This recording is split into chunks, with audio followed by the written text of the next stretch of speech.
Hello, and welcome to Folger ENCORES. I'm Teri Cross-Davis, the poetry coordinator for the Folger Shakespeare Library. I'm happy to be able to speak with you today. The Folger has been sharing selections from their plays, music, talks, and readings with you in this Encore series. In this episode, we have put together a selection from the reading we did entitled We Wear the Masks, Poetry and Fiction Inspired by Comic Books. Faulkner Fiction and the Hardison Poetry Series came together to explore the evolving influence that comic books have on writers.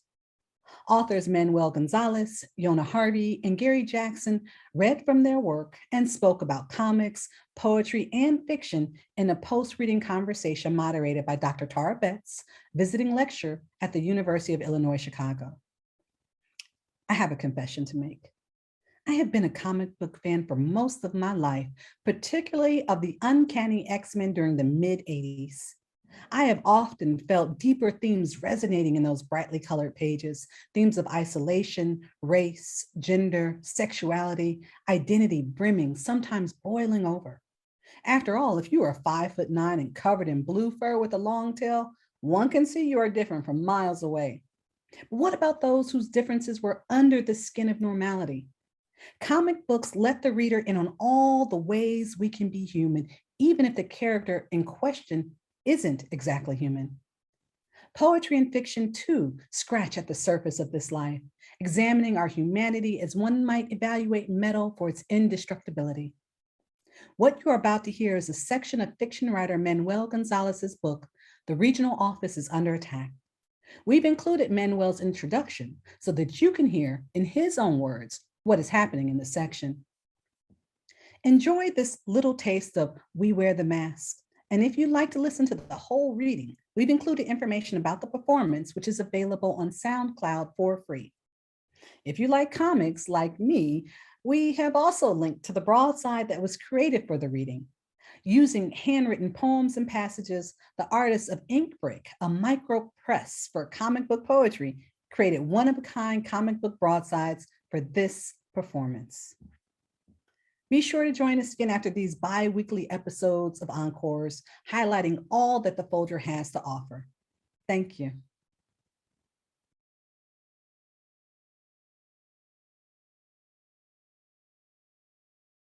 Hello. So this is my novel, The Regional Office is Under Attack. The title says pretty much all. There is the regional office, which trains at-risk young women to fight the forces of darkness that threaten the planet at nearly every turn, and then one day it is under attack. There are two main characters followed through the novel. There's a woman, Sarah, who has a mechanical arm that looks like her other arm, and she works for the regional office. And then there is Rose, who is recruited and trained by the people who are attacking the regional office.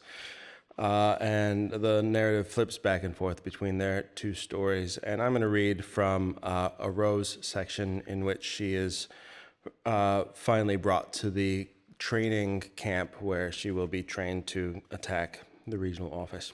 And thank you very much for inviting me to this Poet Comic Fest as the lone fiction writer. What if I just read poems and they were the worst goddamn poems you'd ever heard? Which is what would have happened if I read poems. Anyway. When Rose first arrived at the compound, she'd been expecting things to be different. She'd been expecting it to be like the Karate Kid, maybe, where she would be taken in by a lovable, if befuddled and frail old man who would at a crucial point reveal himself to be neither of these, befuddled, frail, but instead a subtle but powerful fighting machine and mentor who would ultimately provide the love and wisdom of an otherwise absent parent. She would spend weeks performing a number of mundane, useless tasks, sweeping the already swept floor, cleaning the pristine toilet bowl, making fried egg sandwiches, which he would then refuse to eat because he was allergic to eggs, which would reveal themselves to be mysterious but powerful kung fu poses, sweeping the floor, cleaning the toilet, frying the egg. Or if not that, then like an officer and a gentleman, but without the gentleman bit.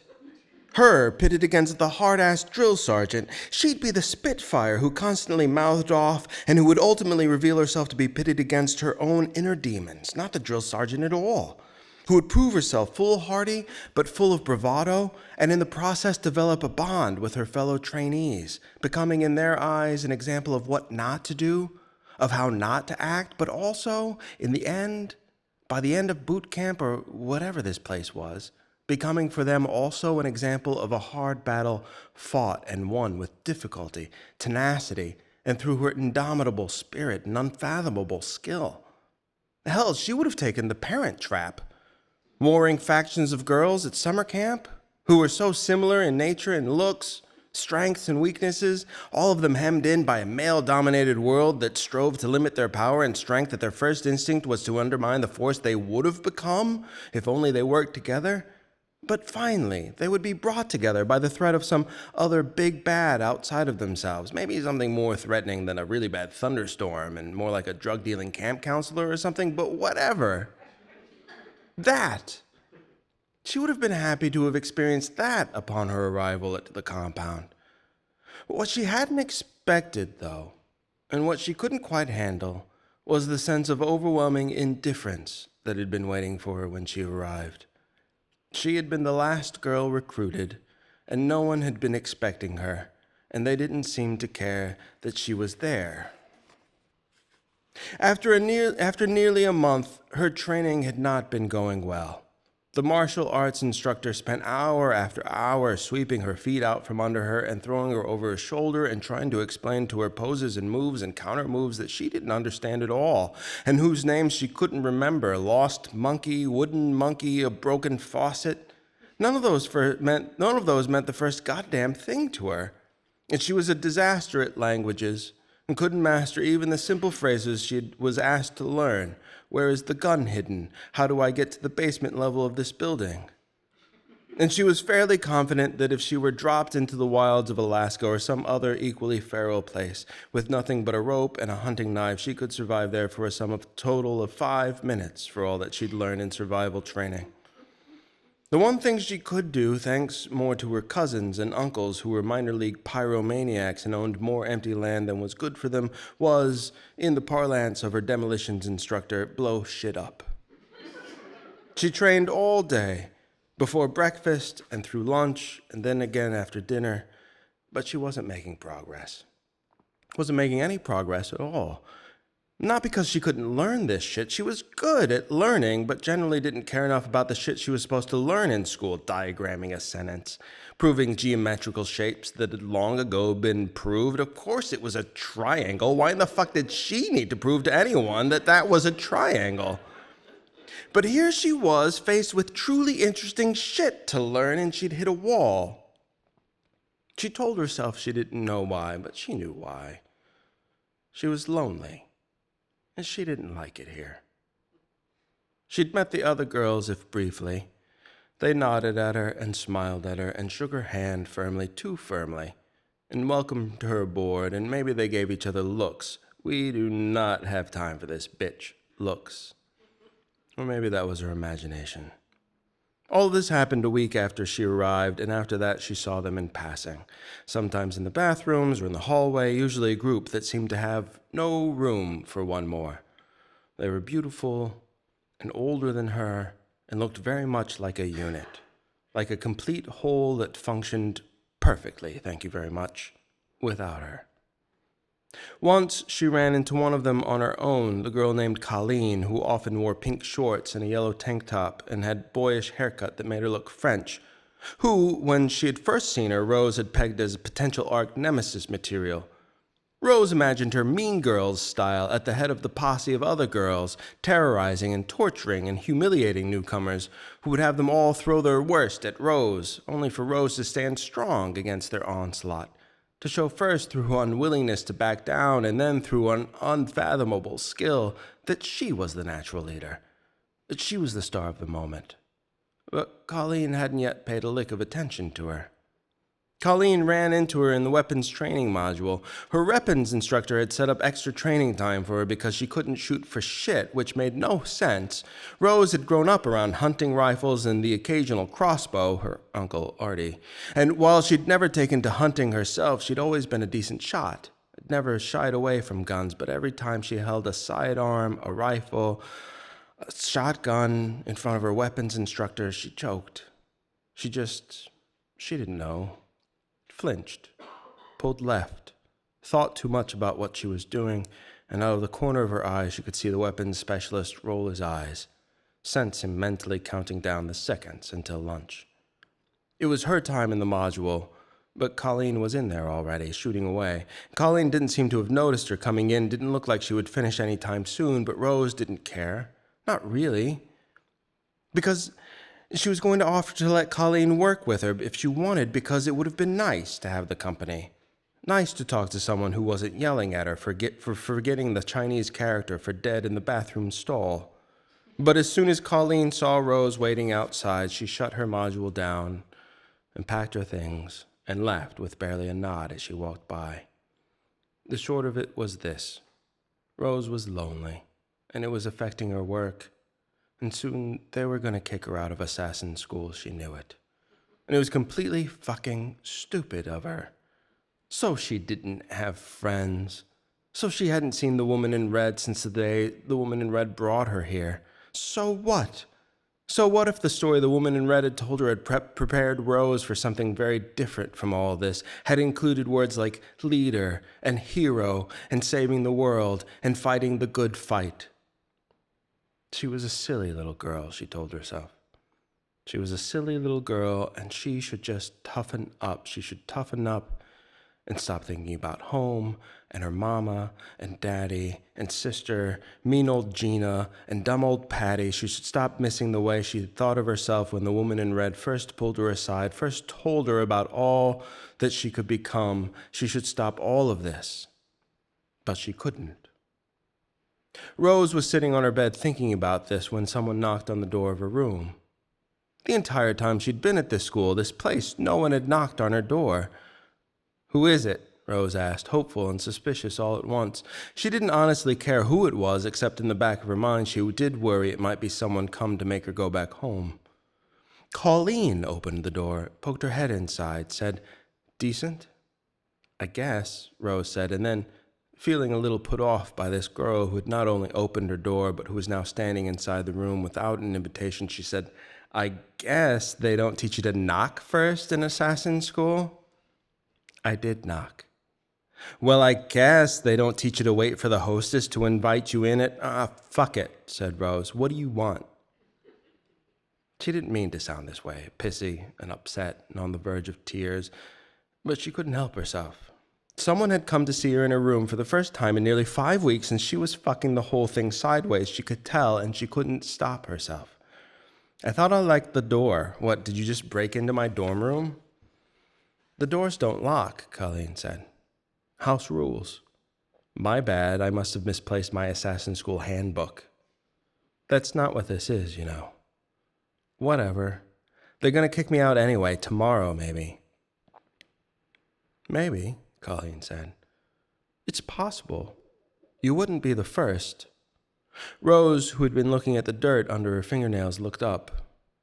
"There were 20 to start," Colleen said when she knew she had Rose's attention.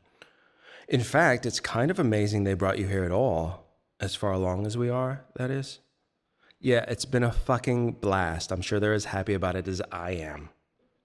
"Well, look, I know we're not friends, and you probably don't care what I think, but you're overthinking it. I've been watching you. You're trying too hard. You've got natural ability, or they wouldn't have brought you here. You've got it inside you, but you're not letting it out. And soon, you're right, soon they're going to send you home. If they don't think you can cut it, they're going to send you back. Like maybe tomorrow." Rose turned to look away. Colleen opened the door again, and Rose stood up inside and said, "You're right." And then she said, "We're not friends, and I don't care what you think, so thanks." Colleen smiled. Stick around and we will be friends. Trust me." And then she left before Rose could say, "Doubt it," so she yelled it as loud as she could at the door.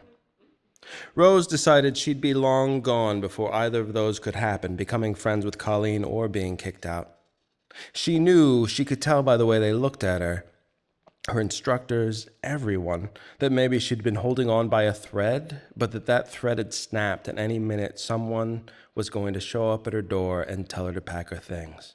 So that night, she packed her backpack and left her room. The hallway outside her room was dark and quiet. She assumed there would be video cameras monitoring the compound at night, but she figured that no one would be monitoring them actively. And as she moved out of the wing of the building that contained the dorm rooms, she realized that there might be guards standing at the gate. But when she reached the guards, she didn't have to sneak past them or talk her way around them. They, two of them, were crumpled on the floor, unconscious or dead, a trickle of blood running down the forehead of one.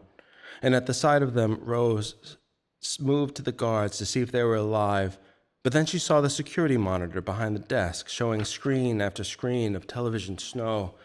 She went there instead. It took her less than a minute to find and remove the device that was interfering with the signal. She shifted screens from one wing and training room to another, the dorm rooms too, including her own. The cameras were everywhere, apparently. The thought made her shudder, but she didn't see anyone. The girls' rooms showed screen after screen of empty rooms, beds unmade, rooms left in disarray. They'd been taken. Each and every one of them had been taken, wasn't anywhere inside the building. Someone had invaded the compound, had disabled the guards, had abducted the trainees, had done all of this without making hardly a sound. They had done all of this and had left her behind.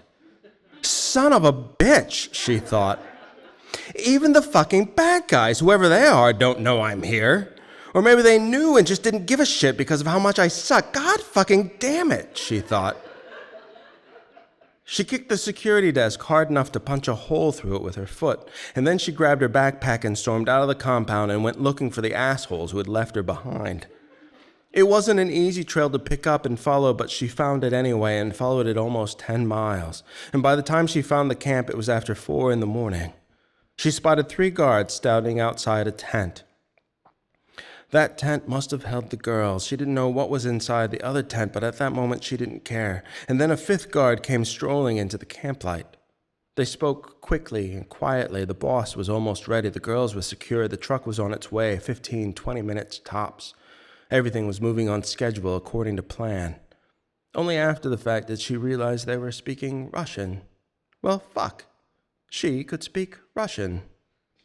Rose looked behind her at the path she'd taken to get there, considered how long it would be before she could get back to the compound, find someone, anyone else, and bring that person or whatever army she could muster back to this campsite.